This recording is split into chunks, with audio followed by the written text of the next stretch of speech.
लिफाफे डालते हैं अपन, तो वहां से वो कौन कलेक्ट करता है? डाकिया कलेक्ट करता है वो, और वो लेके जाता है फिर, और वो जहाँ अपने को उनको अपन जो पता लिख के देते हैं वहां पर वो लेटर्स को वो पहुंचाता है ना। तो लेसन का नाम है डाकिया की कहानी, कंवर सिंह की जुबानी। अभी आपको पेज नंबर 58 निकालना है, फटाफट से अपनी बुक निकालेंगे, रिंजी बुक क्लास 5th, और लेसन है डाकिया की कहानी कंवर सिंह की जुबानी 58 पेज पर, ठीक है। जिसके पास बुक नहीं है तो फटाफट से बुक परचेज कर लीजिए, और नहीं है तो फिर आप वीडियो को बार बार देख करके सुन करके इसको आप लेसन को समझ भी सकते हैं, ठीक है। तो स्टार्ट करें।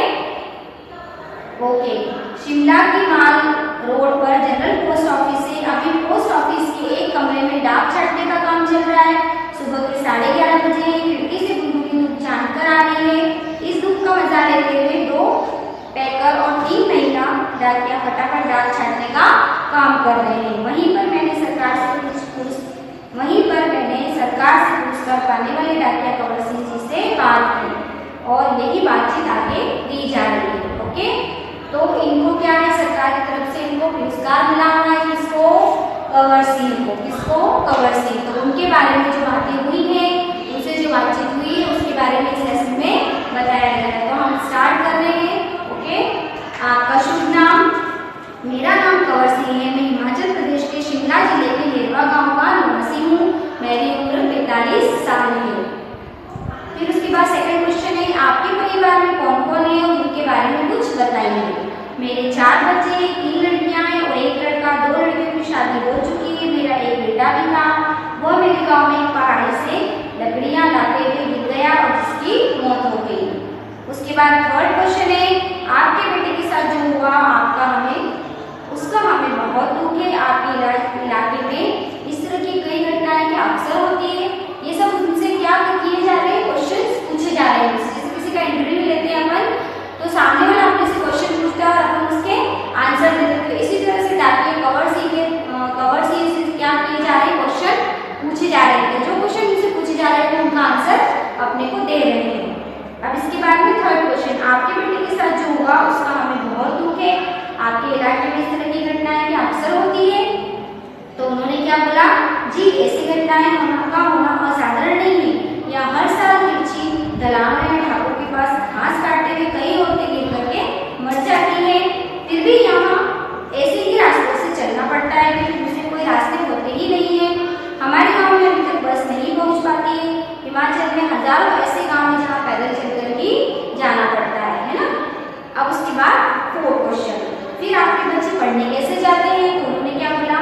मेरे बच्चे गांव के स्कूल में पढ़ने जाते हैं। स्कूल लगभग 5 किलोमीटर दूर है। मेरी एक लड़की 10वीं तक पढ़ी है, दूसरी 12वीं तक, तीसरी लड़की 12वीं कक्षा में पढ़ रही है और बेटा 10वीं में पढ़ रहा है। तो ये सारे क्वेश्चन के आंसर कौन दे रहा है? डाकिया कंवर सिंह, जिनको सरकार की तरफ से पुरस्कार मिला है, ठीक है। अब उसके बाद नेक्स्ट क्वेश्चन है, आप जहाँ काम करते हैं वहाँ आपके अलावा और कौन कौन है? क्या आपको डाकिया ही कहकर बुलाते हैं? तो वो क्या बोलते हैं? पहले मैं भारतीय डाक सेवा में ग्रामीण डाक सेवक था, अब मैं पैकर बन गया हूँ, पर हूँ वही नीली वर्दी वाला डाक सेवक। ओके, डाक सेवक को करना क्या क्या होता है? क्या पूछा गया उनसे ये क्वेश्चन?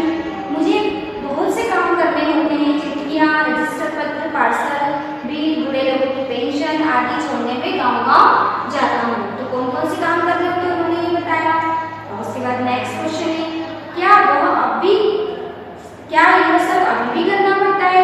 क्योंकि अब तो सूचना और संदेश देने के बहुत से नए नए तरीके आ गए। मैंने पहले भी आपको बताया था, है ना, कि आजकल तो बहुत सारे तरीके आ गए जिसमें आपको कई तरीकों से सूचना और संदेश आप भेज सकते हैं ना। तो उन्होंने क्या जवाब दिया? शहरों में मिली या संदेश देने के कई साधन आ गए हैं, जैसे फोन, मोबाइल, ईमेल वगैरह आदि। लेकिन गाँव में तो आज भी संदेश पहुँचाने का सबसे बड़ा तरीका जरिया क्या है? डाक ही है ना। इसलिए गाँव में लोग डाकिए का बड़ा आदर और सम्मान करते हैं। अपनी चिट्ठी आदि पाने के लिए डाकिए का इंतजार करते हैं। पहले शुरू में क्या होता था, जब मोबाइल नहीं था, ईमेल नहीं था, तो किसके द्वारा आया जाता था? खुद भी चिट्ठी लेटर आने का। तो जब वो डाकिया आता था तो सब बड़े खुश हो जाते थे। उनको ऐसा लगता था कि वाह वाह, हमारे यहाँ कोई संदेश आया है, या हमारे लिए कुछ खुशखबरी आई है, या हमारी पेंशन आई है, ऐसे करके लोग बहुत खुश होते थे। तो डाकियों का बड़ा सम्मान करते थे पहले सब लोग, है ना। अब उसके आगे वाला क्वेश्चन,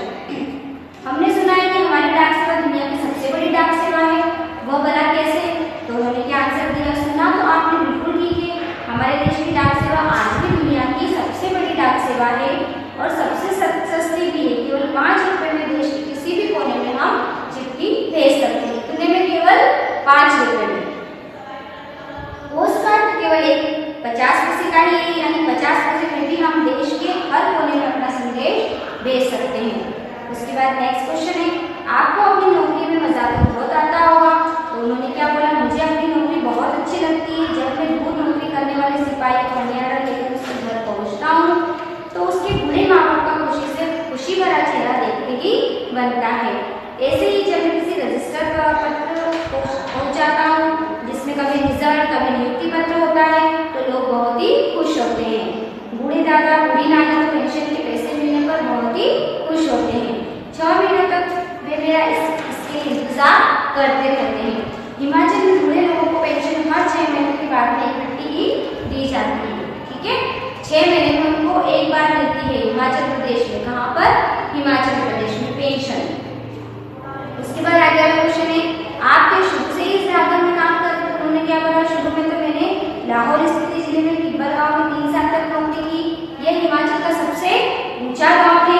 इसके बाद 5 साल तक इसी जिले के काजा में और 5 साल तक किन्नौर जिले में। कहाँ पर काम किया उन्होंने? नौकरी की। उस वक्त एक गांव में टेलीफोन नहीं थे, है ना, बसें सिर्फ मुख्यालय तक की जाती थी। अभी भी ऐसे कई गांव में जहाँ ना तो बस जाती है और ना क्या जाता है वहाँ पर, ना टेलीफोन है ना मोबाइल फोन है। ठीक है, तो उनको किस तरह से संदेश दिया जाता है? डाकिए के द्वारा ही दिया जाता है उनको, है ना। अभी आपके पास अगर बुक नहीं है तो आप क्या करेंगे? वीडियो को देख करके भी इसको सुन के और इसको समझ सकते हैं, है ना। चलिए उसके बाद आगे, हाँ मुश्किलें तो बहुत आती है। जब मैं किन्नौर जिले के मुख्यालय में नौकरी करता था, सुबह 6 बजे मेरी ड्यूटी शुरू हो जाती थी। मैं सुबह 6 बजे शिमला जाने वाली बस में डाक का बोरा रखता था और रात को 8 बजे शिमला से आने वाली बस से डाक का बोरा उतारता था। पेपर को ये सब काम करने पड़ते थे। उसके बाद इन जिलों में अप्रैल महीने में बर्फबारी हो जाती थी। मई में चलते हुए पैरों को ठंड से बचाना पड़ता था। ओके, वरना स्नो वाइट